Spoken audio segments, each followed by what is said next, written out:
جزيرة الجمال والدهشة اليمنية يتم تصنيفها عالميا بأنها أفضل جزيرة في العام 2010، ولكن لو تم استغلالها بالشكل الصحيح لكانت اليمن من أكبر الوجهات السياحية في العالم. في فيديو اليوم بتكلم لكم عن الكنز المهمل جزيرة وأرخبيل سقطرى.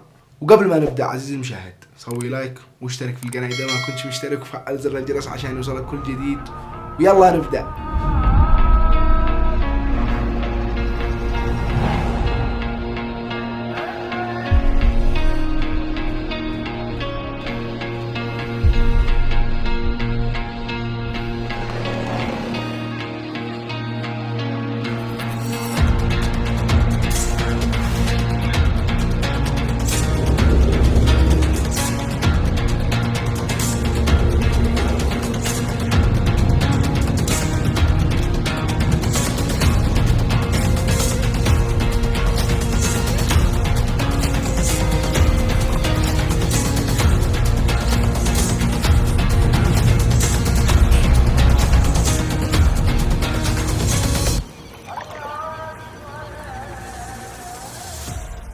السلام عليكم ورحمة الله وبركاته، مرحبا بكم يا حبايب في سقطرى. ومثل ما ذكرت لكم نتكلم اليوم عن كنزنا المهمل نحن كيمنيين الذي هو جزيرة أرخبيل سقطرى. في البداية بدي لكم بعض المعلومات عن جزيرة أرخبيل سقطرى. طبعا الذي مش عارف أين جزيرة سقطرى، جزيرة سقطرى جزيرة يمنية تقع في جنوب اليمن شرقا من القرن الأفريقي. طبعا أرخبيل سقطرى يتكون من 4 جزر. الجزيرة الأولى التي هي جزيرة سقطرى وتعتبر الجزيرة الرئيسية في الأرخبيل، والجزيرة الثانية جزيرة عبد الكوري، والجزيرة الثالثة جزيرة درسة، والجزيرة الرابعة جزيرة سمحة. طبعا مساحة أرخبيل سقطرى 3800 كيلو متر مربع. تخيل معي عزيزي المشاهد ان في دولة تعتبر رابع اهم مركز مالي في العالم وتلعب دور كبير في الاقتصاد العالمي. تخيل ان جزيرة سقطرى اكبر منها ب5 مرات. ايوه 5 مرات. وهذه الدولة هي دولة سنغافورة ومساحتها فقط 710 كيلو متر مربع.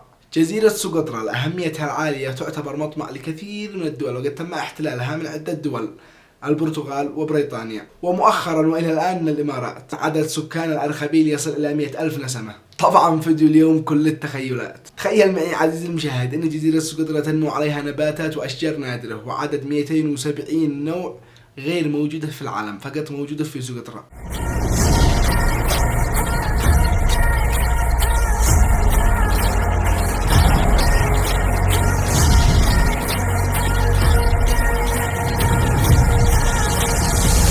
عدد كبير يخلي هذه الجزيرة انها تكون نادرة عن باقي الجزر. وتخيل ان في 6 انواع من الطيور غير موجودة في العالم مستوطنة فقط في سقطرى. كلنا عارفين ان سقطرى في الفترة الاخيرة استقبلت العديد من السياح سواء كانوا اجانب او عرب، وفي مشاهير عرب واجانب وثقوا رحلاتهم وزيارتهم لسقطرى. خلونا نشوف الفيديوهات.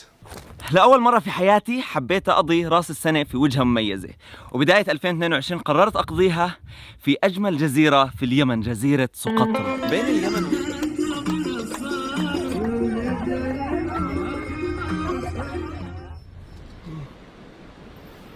صباح الخير. بدأنا يومنا الأول من الخيمة في منطقة اسمها عرهر. هاي المنطقة جاي زي كثبان رملية على البحر، في جبال، في نهر. The island that breaks all your civilizational chains.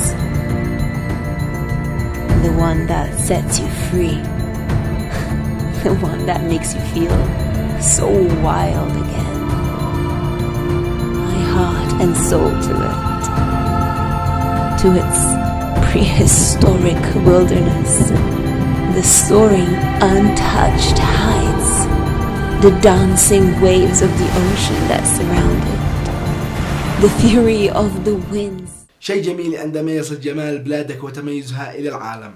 سقطرى تمتلك أجمل السواحل في العالم. وتخيل يا عزيزي المشاهد للمرة الثالثة إنك تمشي في ساحل كل الرمل أبيض أبيض حرفيا.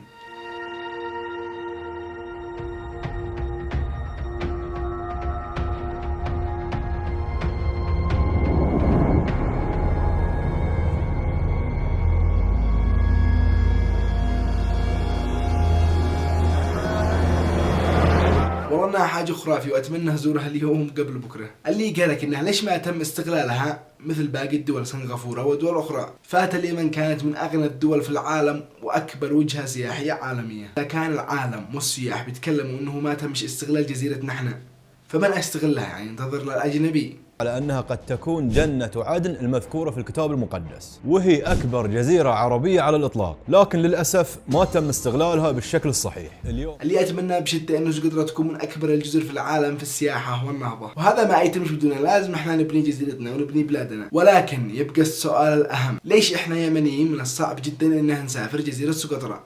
وليش في أماكن في سقطرى ممنوع دخول اليمنيين فيها؟ شاركني برأيك في التعليقات ما هو أهم سبب لهذا الشيء. ونهاية هذا الفيديو أتمنى أن الفيديو نال إعجابكم واستمتعتوا بزيارتكم لجزيرة سقطرى. شوف عزيزي المشاهد كيف بنسفرك، يعني عزيز ما ترجعش تقول إني بنحرمك من حاجة. وقبل لا نختم الفيديو بحط لكم روابط حساباتي على مواقع التواصل الاجتماعي على صندوق الوصف في هذا الفيديو. وللمرة الثانية إذا عجبك الفيديو سوي لايك واشترك في القناة إذا ما كنتش مشترك، فعل زر الجرس عشان يوصلك كل جديد. والسلام عليكم ورحمة الله وبركاته.